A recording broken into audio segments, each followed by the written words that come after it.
Hi, Beth. All right, you got it.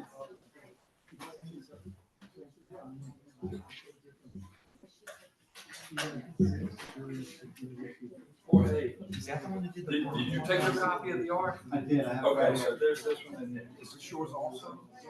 You had one. Okay, so you gave me two books. I got the film handout. Okay. All right. Here we go. Yeah. She's awesome. I think she's got some new material. Oh my gosh, that's awesome.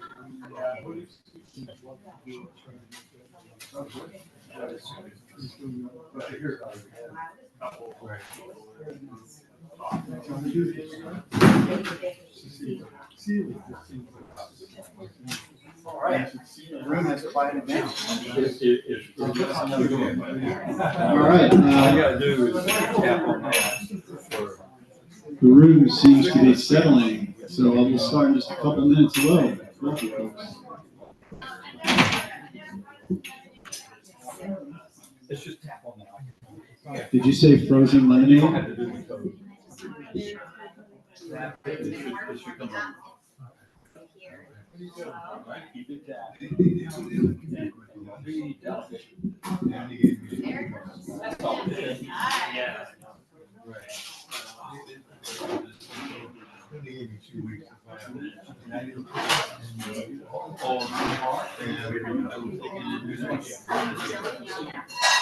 I was the first 1 minute, so I didn't see how many. George, how many people are on the open mic list? About 7. How many? Maybe 7.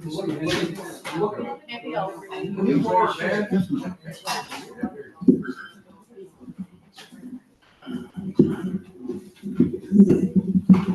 All right. Thanks, folks. Thanks for coming out. I can't say it's a cold day. It's not a cold day. God bless us all, everyone. So, as you all know, Bart White is our feature tonight. I'll introduce him in a moment. And after Bart reads, we'll talk a little bit about his work, about some other things, poetry at place. And then I'll invite people up in the open mic. And we do this. I can't give you a solid weekend that we do it every month. We kind of move it around between third and fourth weekend. But the next one is on January 19th. Okay, and watch out for announcements. If you put your name on the email list on the open mic, I will send out an announcement to you when we're closer. So January 19th, and then I think we skip to, actually, no, then we have a special event. Darlene, when is the special event? I don't know. Darlene has written a terrific children's book, and we're going to launch that children's book here in January. I believe it's January 13th. I think it's the 13th, on a Saturday afternoon. So if you have kids, you're interested in finding a neat book for them for the new year. Yeah, there's no books available yet. I'm making art copies Okay. initially, so there's just going to be various versions of the books that are fun to play with and look at. Can we share the name of the book just for Yeah, it's a Blues Magnificent Tale. Blues Magnificent Tale, and it's about a whale? It's about a whale who accidentally lands on her tail and carves out the bigger lake. So it's a revisionist. Excellent. Excellent. And there you go. There's some is that cover art? What is that?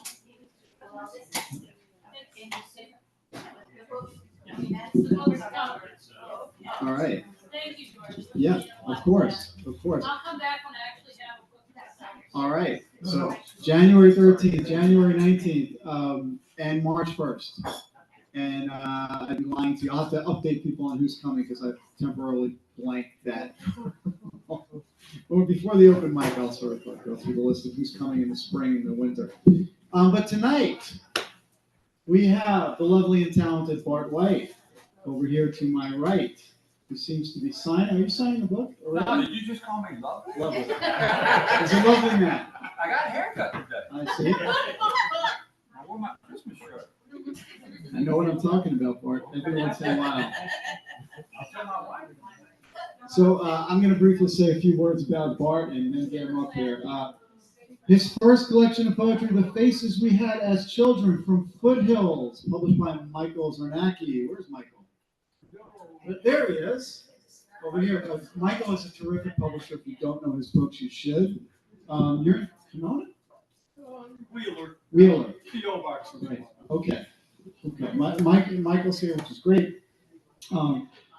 Bart's first book from Michael's Press was nominated for a Pushcart Prize.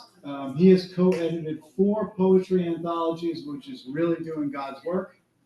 That is hard work. Most recently, Civilization in Crisis, an anthology of poetic response, and Moving Images, poetry inspired by film.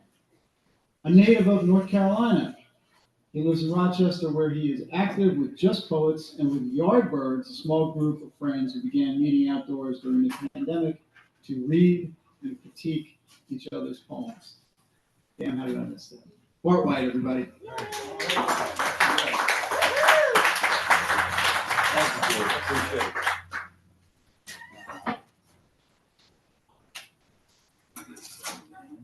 I like the pink stand. I'm going to stand.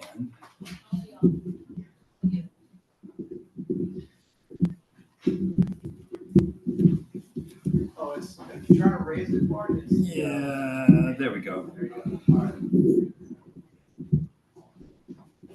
How's that, folks? Great.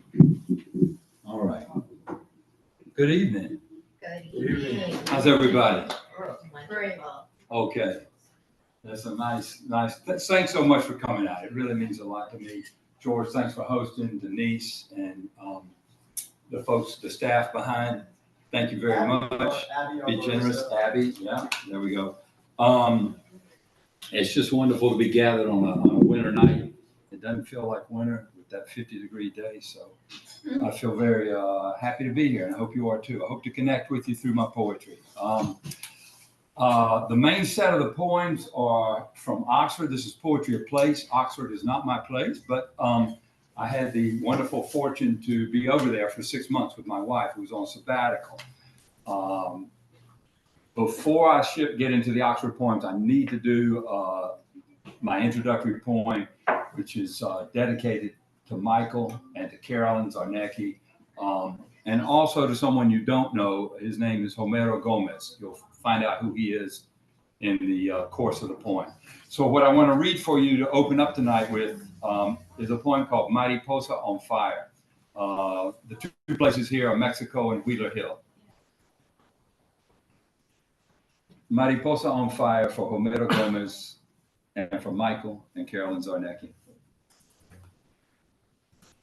From a pair of scalloped wings, embers and smoke trail orange, black, black, orange. The monarch spirals to earth like a blazing comet. I think of Homero Gomez, forest guardian at the butterfly sanctuary in the mountains of central Mexico, whose body was pulled from the bottom of a well. Monarchs arrive by the millions in November, exhausted by their migration, crossing a continent, somehow finding their way each year to the same grove in the Oyamel firs in Michoacan, filling the trees, changing green branches to orange black. Precious grove with balance of temperature and altitude just right, cold, but not too cold. Tightly huddled monarchs go dormant, but don't freeze. Months later, spring sunlight warms them.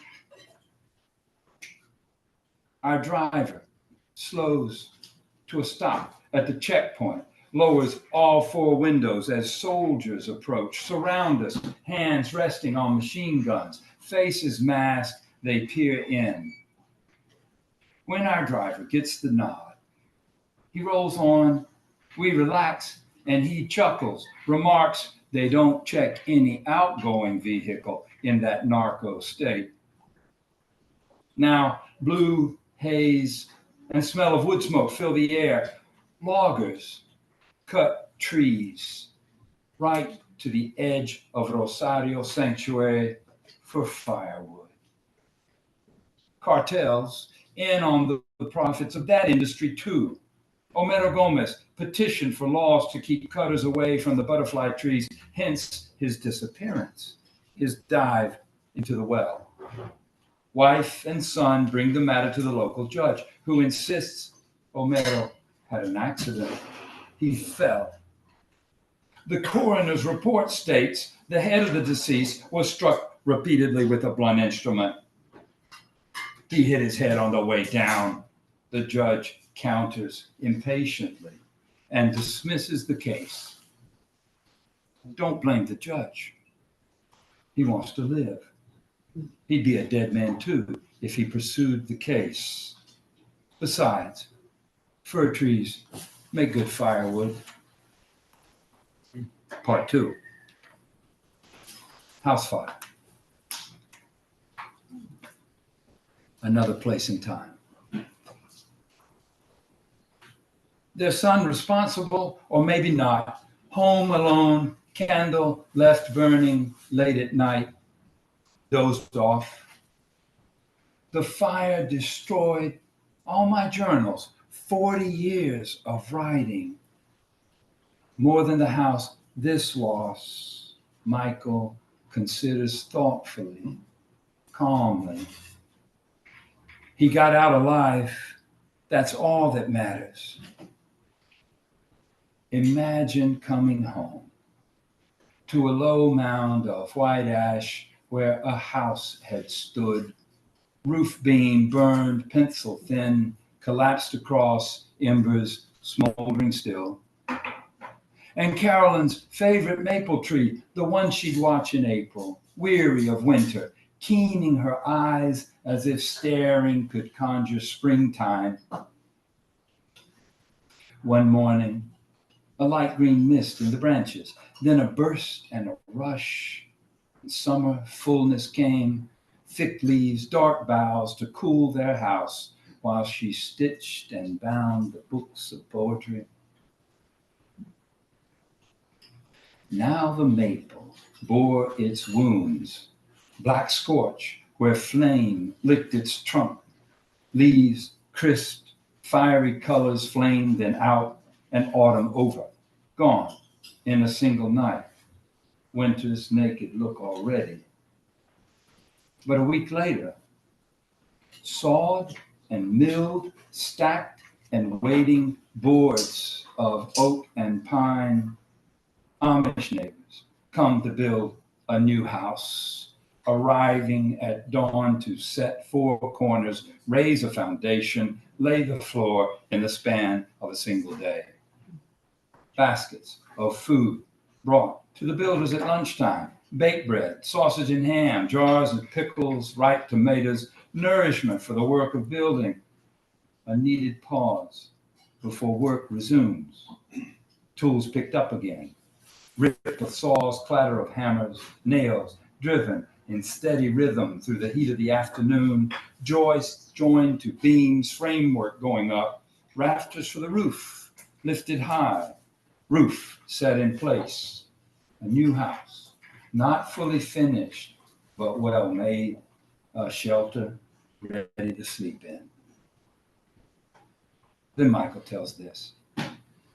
A few days later, a monarch appeared, flew to the charred maple, followed by another and another, hundreds in a wavering line over the fields of Wheeler Hill, coming to rest in the fire-scarred branches, emblems of fire, black and orange, fluttering wings, folded, then still. Next morning, in the charred tree, nothing moved. White frost on thistle spikes, drooping goldenrod and sumac. In the cold stillness, the butterflies did not stir, and orange foliage clinging, frozen in place. Then when sunrise lit them, a tremulous shimmer, as if stretching slowly, wings unfolded, papery tissue absorbing sunlight, wings lowering and lifting, till the first took off, diminishing as it rose, flying higher, higher in the blue sky, next one following, then another and another, letting go to set out in early morning on their journey from the blackened maple to the last grove of fir trees in Michoacan, 3,000 miles to go. And that was the story of the house fire, as Michael told it to me.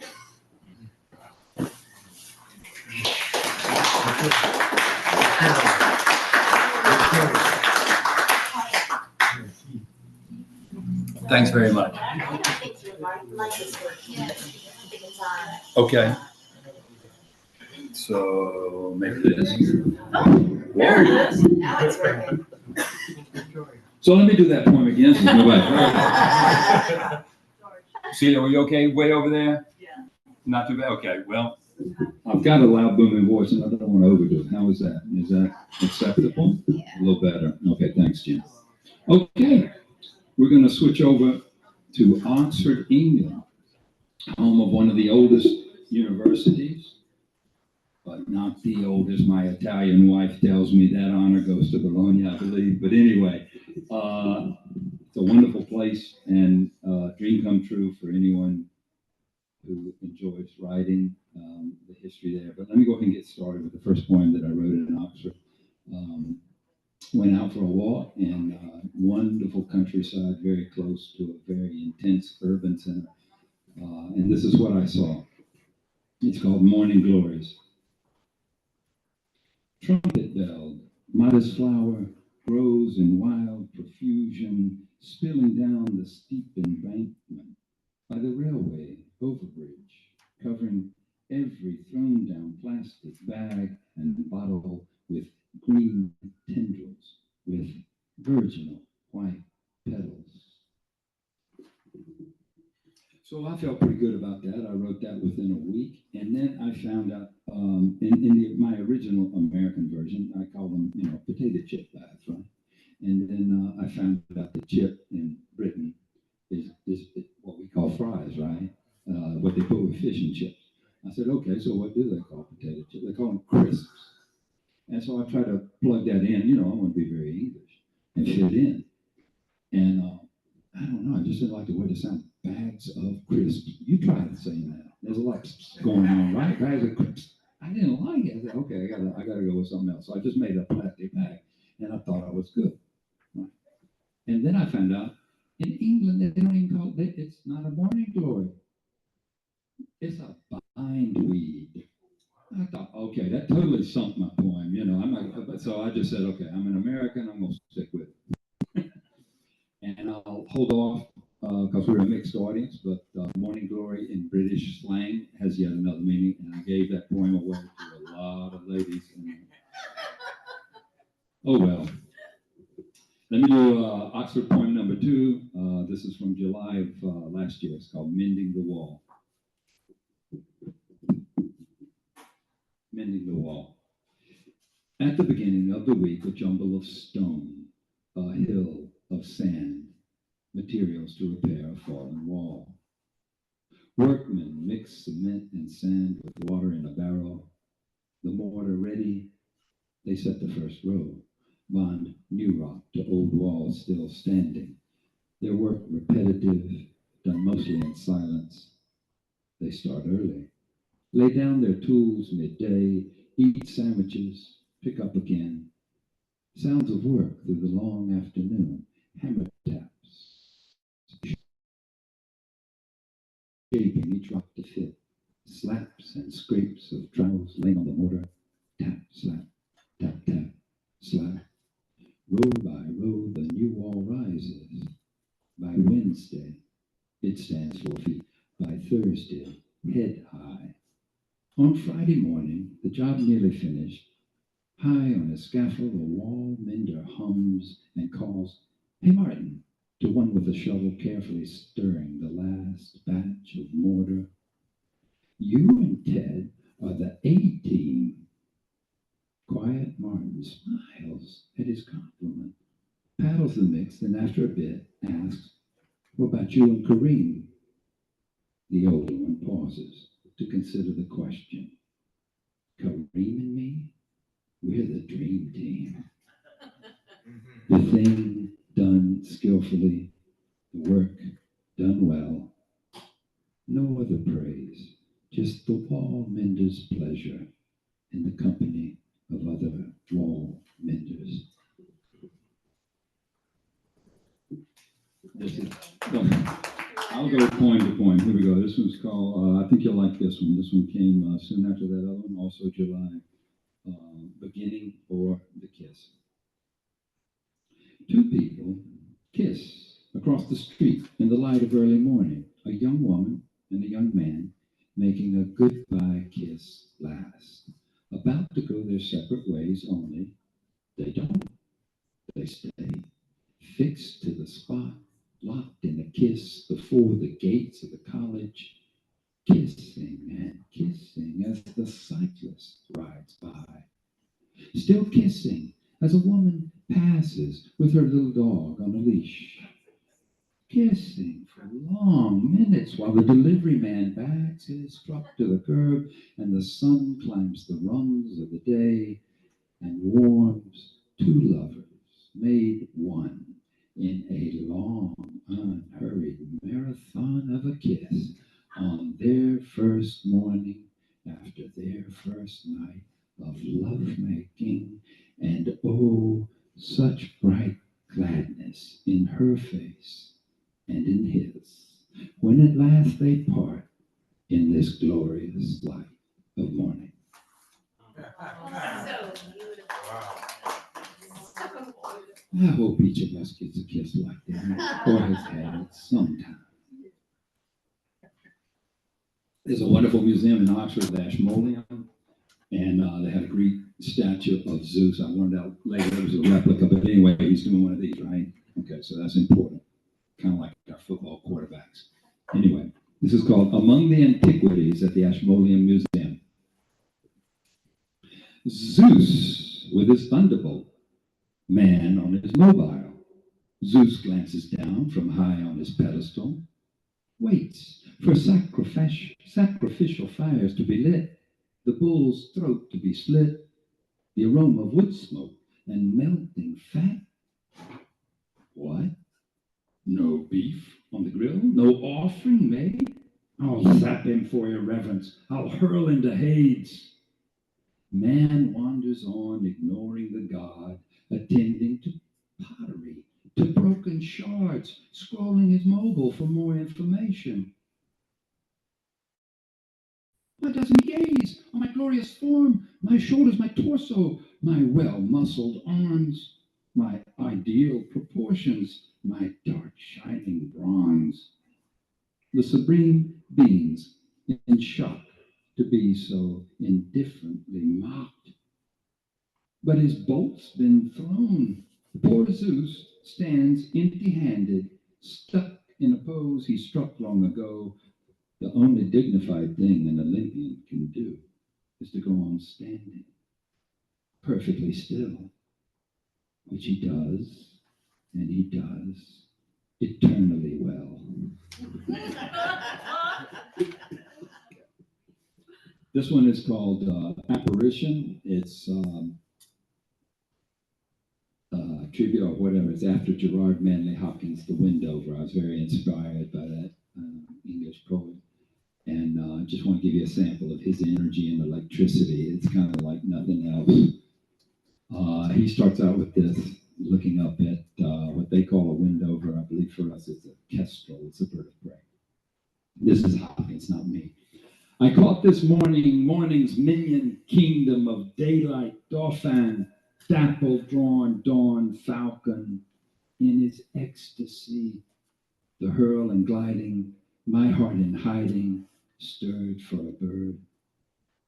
I shortened the last 3 lines, but I think you get a little taste of it, just the electricity.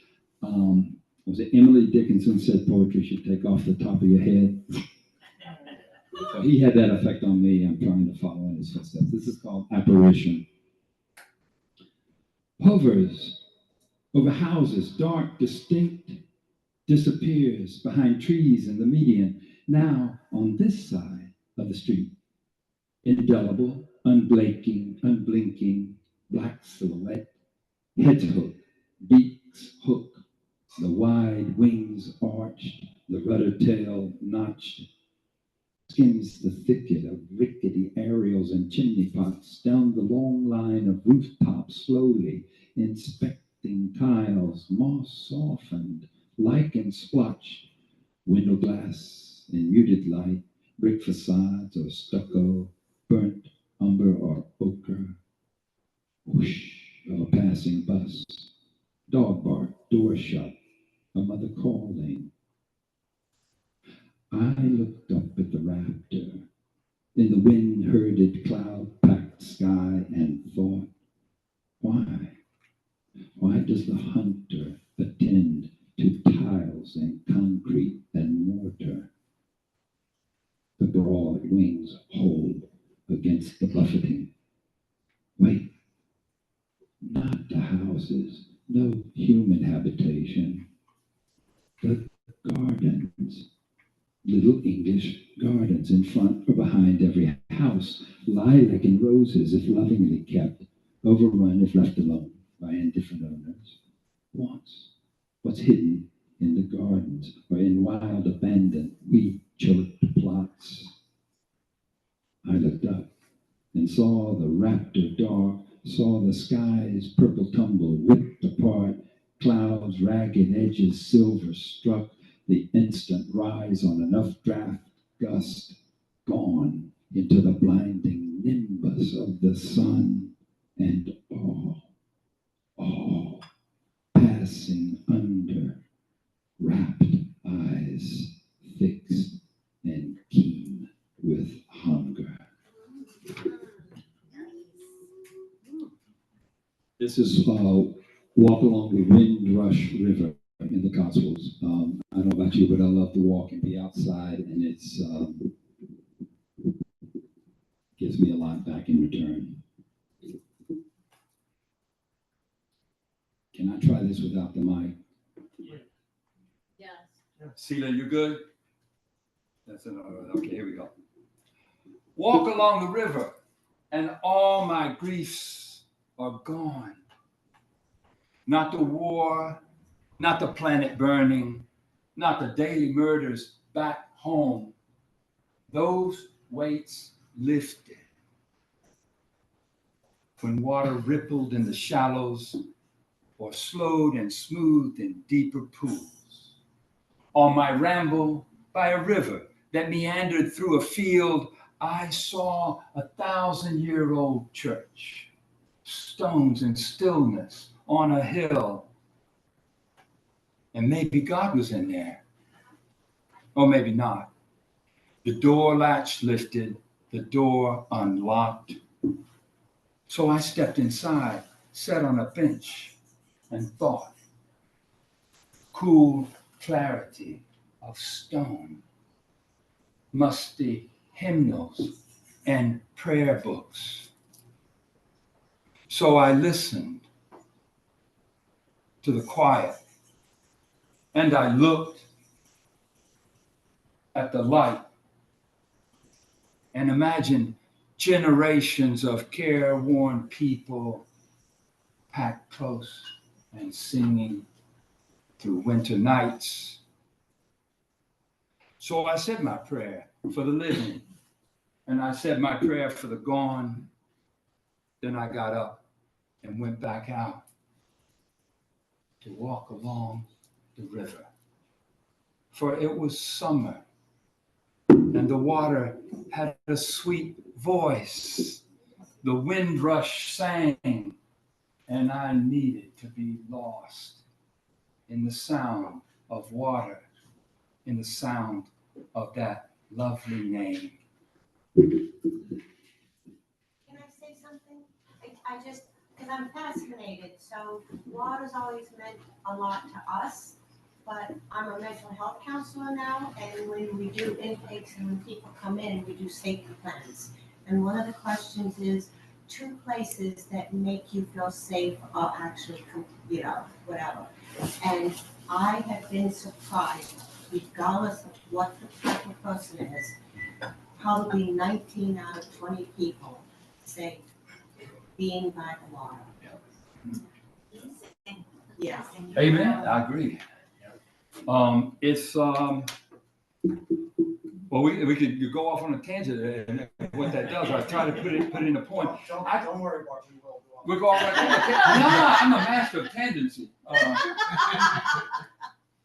My wife would tell you. But I got a little anxious after I wrote that poem. I said, "Oh my God, that sounds so Englishy," And I wasn't used to writing that way, and the beats and the meter. But anyway, I'll go on to the next one. Let's see what's coming. Okay.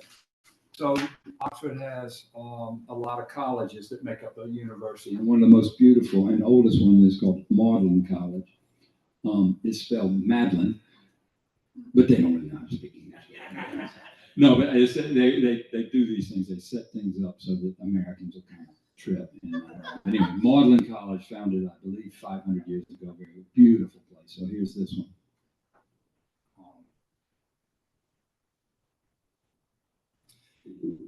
Visiting Magdalen College, we passed through an archway with rolls of names of students killed in the war to an inner garden. Letters chiseled in stone, a list that went on and on. A colonnade that framed green grass, white flowers brilliant in the sun. Stunned by beauty, pierced by it, heart skipped, breathing stopped. Subjective still, but there you have it. Your split-second transcendence in the midst of your mayfly life. For the list of names was long, yet the sun on the flowers and across the grass was light.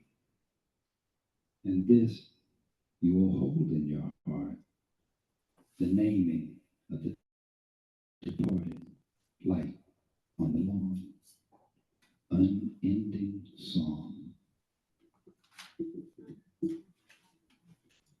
This poem came to me after reading a wonderful poem of praise, and I wish I had, and it was an English poet, and hers was a short poem, Sue Lee. I got to know her, and it was the first live poetry event I went to.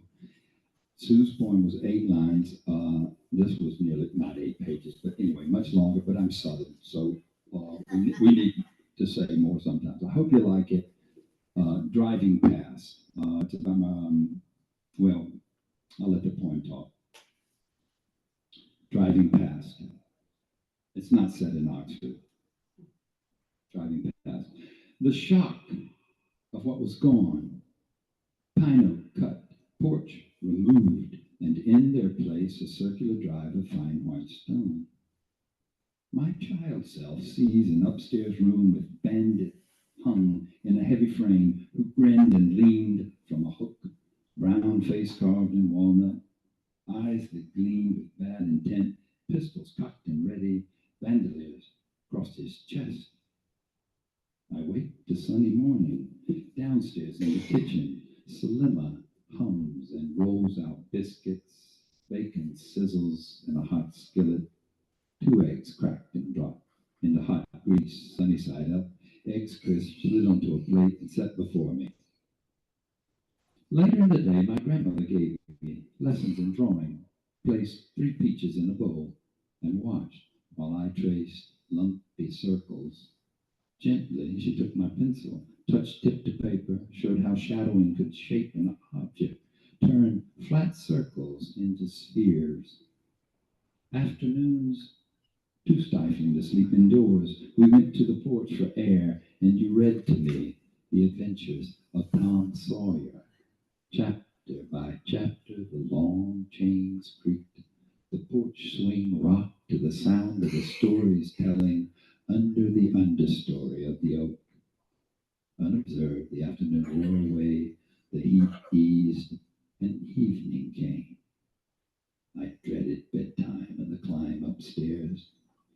shadowy hall aglow. In his room in bed already, grandfather stretched out with the radio, listening to steady voices narrate the game.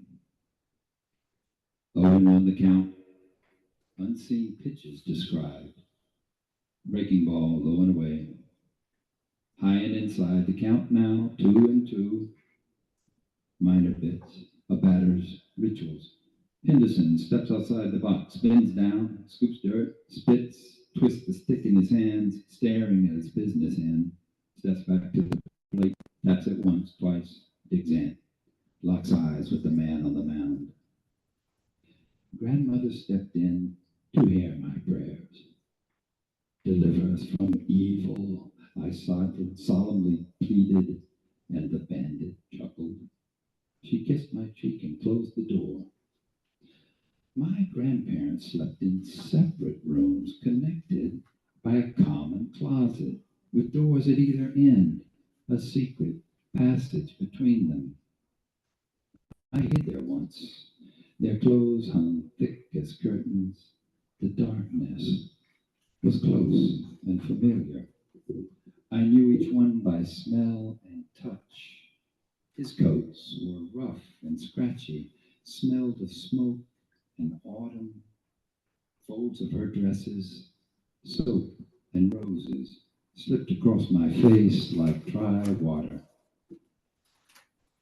Time's done its appointed work, altering the scene.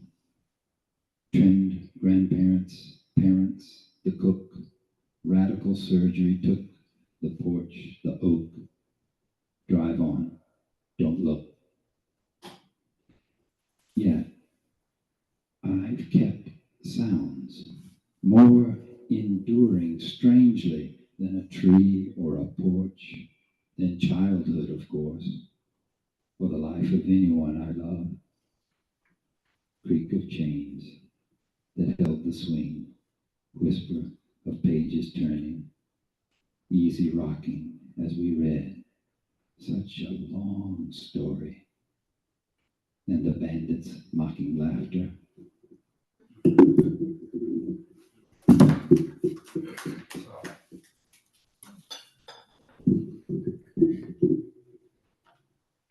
Is the audio okay? Yeah, all right. Thanks, guys.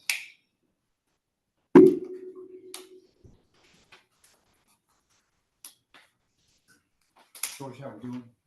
Fine. Cool. That'll work out. I got 3 points for you guys. I think this will work.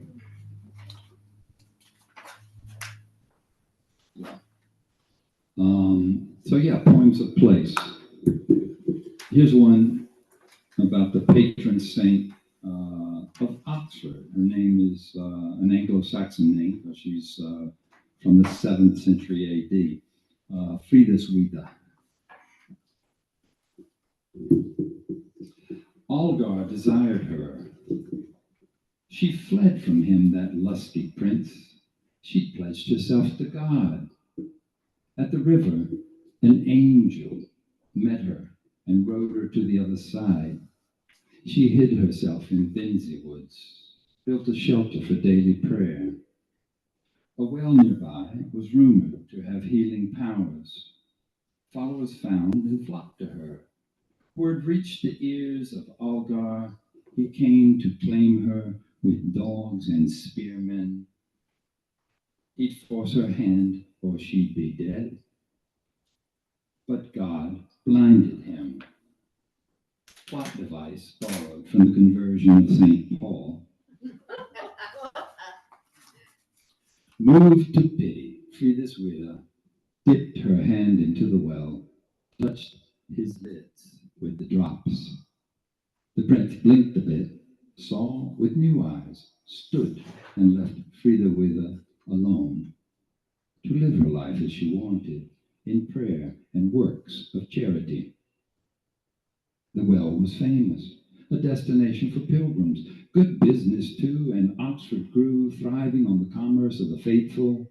The grateful town made Frida Suida its patron saint, and a passion grew For boat rowing in Oxford, every college has a crew, and bells and towers ring daily, tolling and calling the locals to prayer in churches finely built.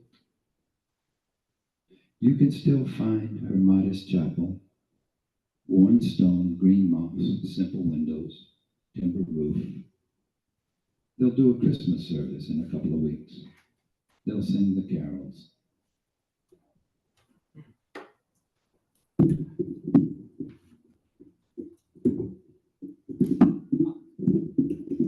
I feel like this column is like blocking. So I'm going to drift this way.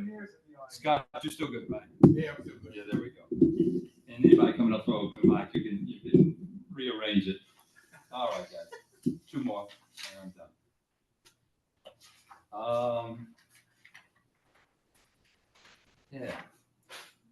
This poem is set in the center of Oxford. There's a place called Gloucester Green. Back in the day, farmers would bring their livestock, sheep, cattle, and it was truly a green. Nowadays, it's bricked over, and it's sort of where the buses let out, and they do a market there. This one's called the Falafel Man.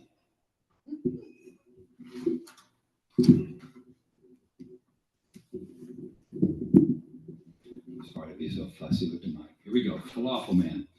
The falafel stand man has Gloucester Green all to himself this fine fall morning. Metal curtains on his neighbor's shops still down and locked. Yellow and orange star-shaped leaves, gum trees let drop, stick to the wet brown bricks of the green. The kebab king hasn't come. The casino owner's home asleep.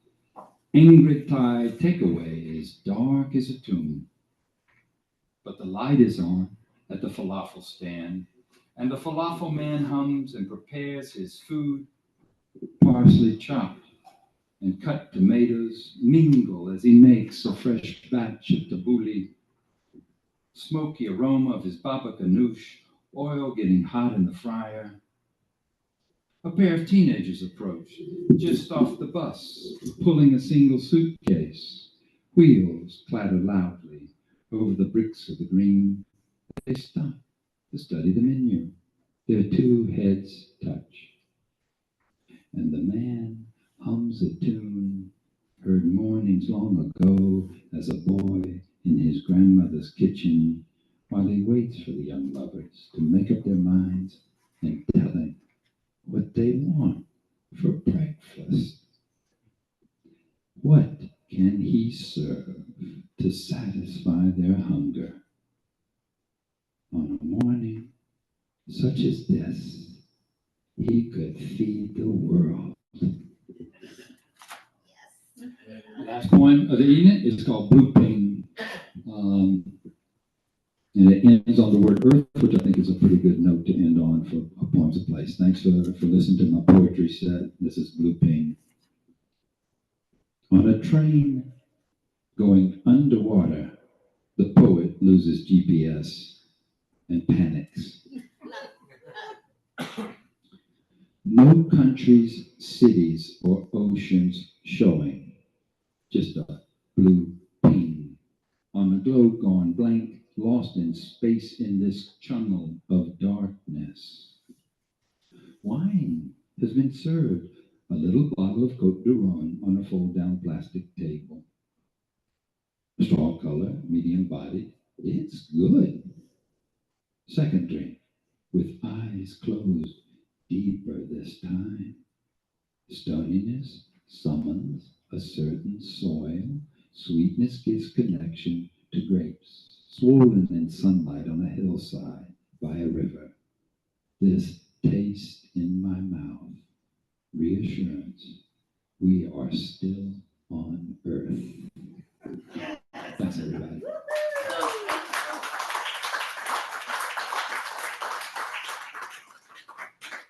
Amen to that.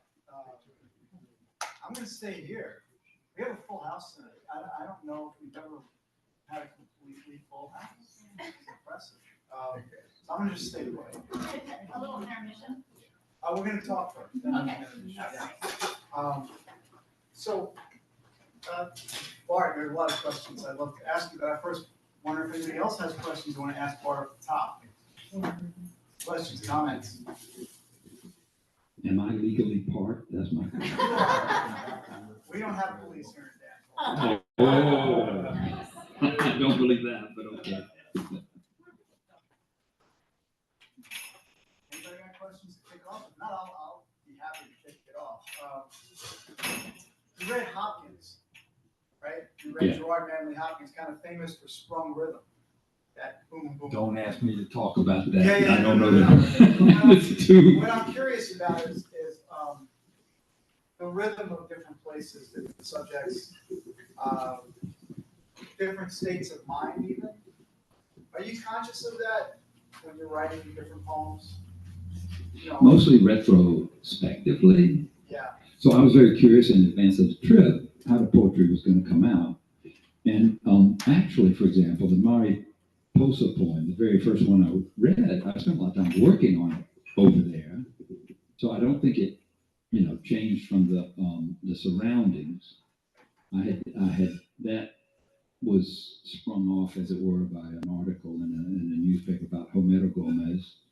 And later, returning home, Michael told me the story that became part 2 of the poem. And I thought those made a good pairing. But as for sure, yeah. I mean, I think other people can speak to it. The notion of being in different places puts you in a different frame of mind, for sure.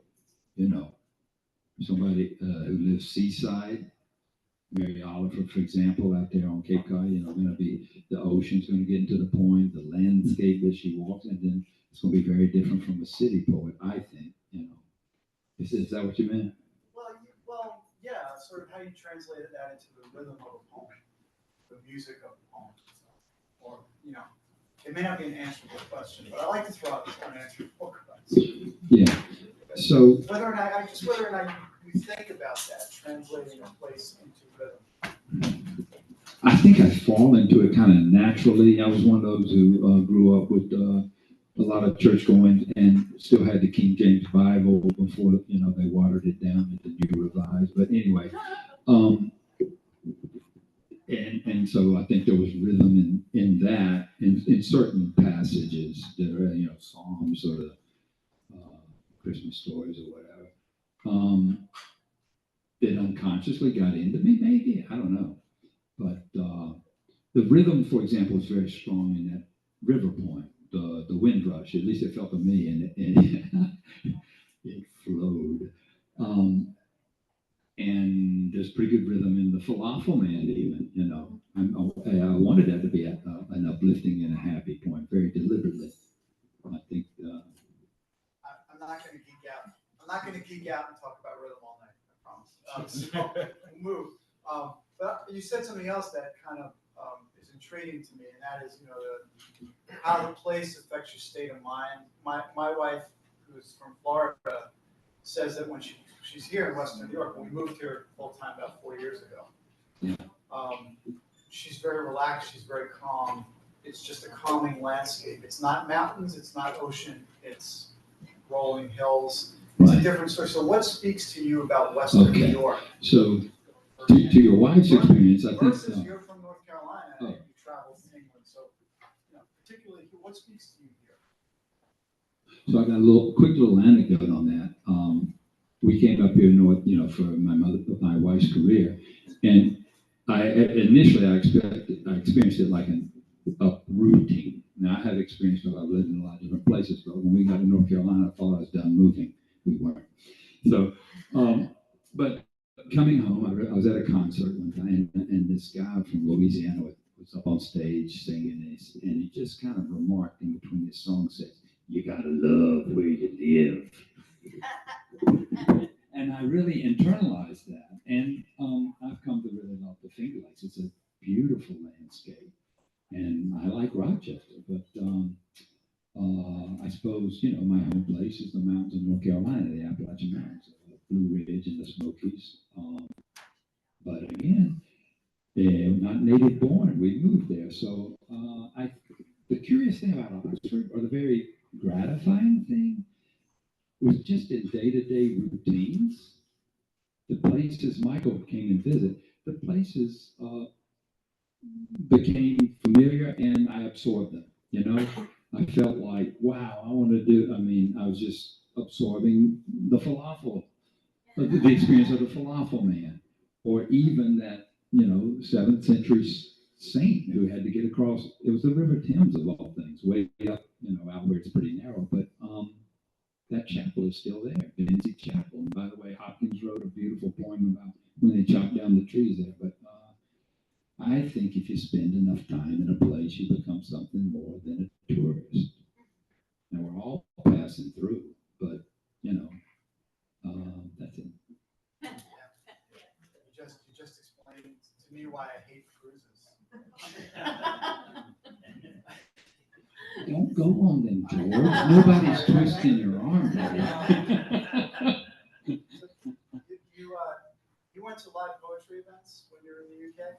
Well, they were slow in coming, but yeah, I mean, because you know, they were still doing the masking thing. I asked a couple of bookshops for readings, and they begged off. Maybe they'd heard about me ahead of time, but anyway.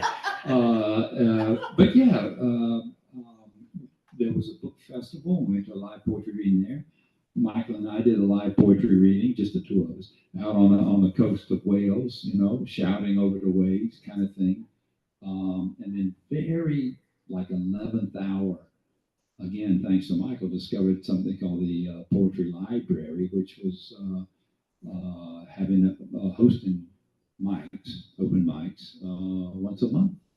And I managed to go to one of those. Did you, and Michael, you're here too, maybe you can chime in here. Did you discern a different vibe at the open mic events or at the live poetry events there than you've experienced here in the Northeast? So a very welcoming vibe. I was nervous. I performed once, 2 or 3 times in a pub, but they had the kind of a regular thing going on, and an English pub is a wonderful thing.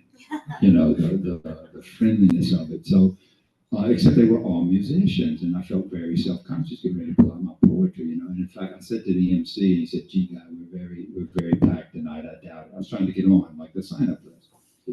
And he calls me over about 40 minutes later. He says, "Wow, we got through it pretty quick. You can be on in 5 minutes if you want." I said, "Great. What you got?" "I'm going to do a poem." And he, "No, we're not much for spoken word here." And I said, "Okay." I just shrugged. He said, "Could you do it to music?" I'm on this, and I said, "Yeah, I guess so. I have read once or twice with a judge." He said, "But I don't know any musician." And he looked at me like, "Are you kidding?" He said, "Go ask Bob. He's a kid. He'll back you." So I went and asked Bob. I showed him the poem. He looked at the first lines. He said, "I don't need that. I just..." Anyway, and I read a poem about Freddie Mercury, lead singer of Queens, and Mama. It went over great, except I tripped because he sang Live Aid, like the biggest live concert on the planet, right? And rockers know, if you've ever seen that performance, that he blew the roof off because he practiced it. And I said, "Watch Freddie sing at Wembley." Oh, actually, I said Wimbledon. Wembley is the correct answer. You see, I'm still getting it confused. I said Wimbledon. It was not until I got back to USA that a guy who plays tennis said, "Bart, Wimbledon, that's the tennis." It's Wembley. Not a single English person.